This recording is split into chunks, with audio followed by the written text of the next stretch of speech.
Unfortunately, civic apathy that has been reported in Bengaluru, a 30-year-old man who has died of electrocution. This is another life that has been lost due to civic apathy, and that is happening in the IT capital Bengaluru, where a 30-year-old man died near the Hebbal police station bus stand in Bengaluru night after he accidentally came in contact with a live wire drawn illegally to build an advertisement hoarding at the bus stand. Now, Bescom is also claiming that the power installation for the advertising agency was disconnected in December 2020 after the consumer failed to pay the outstanding bill. So how exactly was it operational? And the live wire there opening as a threat to many of those people, the passers-by, especially who were standing at the bus stand. Deepak, help us understand exactly what has happened, because a life has been lost due to negligence once again. Absolutely, and time and again the officials brushed their hands off all of these incidents. The last time around, just a couple of weeks ago, there was a man who came in contact with an OFC cable. During that time as well, Bescom said it was not their line, it was an OFC cable by a telecom company, and they gave reasons as to why they will not be held responsible.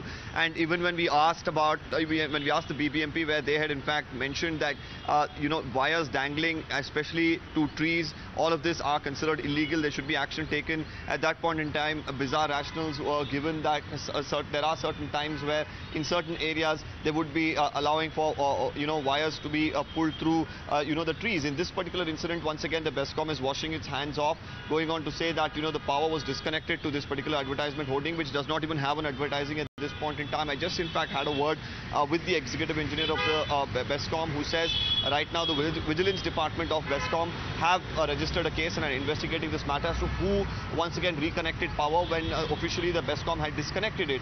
But unfortunately for this man who came in contact with it on Saturday night has lost his life after he was electrocuted. He was rushed to the hospital, but to no avail. Once again, civic apathy leading to the loss of yet another Bengalurian's life. And we see time and again such incidents reoccurring, where either it is electrical lines that are dangling, or the condition of the roads that lead to motorists losing their lives. So while of course the government has been assuring that all the work will be taken up at priority in Bengaluru, such live wires dangling, powers that are connected without the knowledge of the officials, as they claim, roads that are built with the taxpayers' money, spending crores, yet again filled with potholes or footpaths which have damages on them, leading to even pedestrians getting injured or losing their lives. These sort of instances keep reoccurring in the IT capital, raising questions as to where is the taxpayers' money being used, and is it being used in the appropriate manner? Now that's the point there, Deepak, because where exactly does the buck stop? Does only mean registering a case against the ad agency? That's the work that is being done?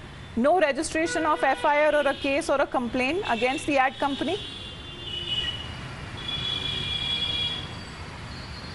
Well, the Bescom officials are at this point in time saying that there is no advertisement at all. It's an empty hoarding that's there, and they don't know why the power was even connected to that line and who did it, and whether it was done earlier by the company and later, whether the advertisement has pulled out. So an investigation has been ordered in this particular regard. They're saying that the vigilance department of the Bescom is looking into how or who exactly drew power from the neighboring line which was active. The police as well is expected to take up this matter seriously, but of course these are all actions that happen after an incident comes to the fore and a man's life has already been lost. So the question really comes up as to what is the government going to do to prevent such sort of incidents. Like I mentioned, it's just not live wires and people coming in contact with it that Bengalurians have lost their lives to. It has been poor quality of the roads. All right, just stay on with us, Deepak. Brijesh Kalappa is with us on the phone line. Sir, this is unfortunate and over. So we are looking at no severe action being taken, because one after the other such kind of incidents where negligence is involved is coming to light. Another person losing his life because of electrocution in Bengaluru. This is a fourth such incident, if I'm not mistaken. Earlier it was a father and daughter, then it was another gentleman, and now this is the third such case involving the fourth life. And it is absolutely totally quiet on this. They just don't seem to care. They don't seem to respond. They don't seem to speak about this.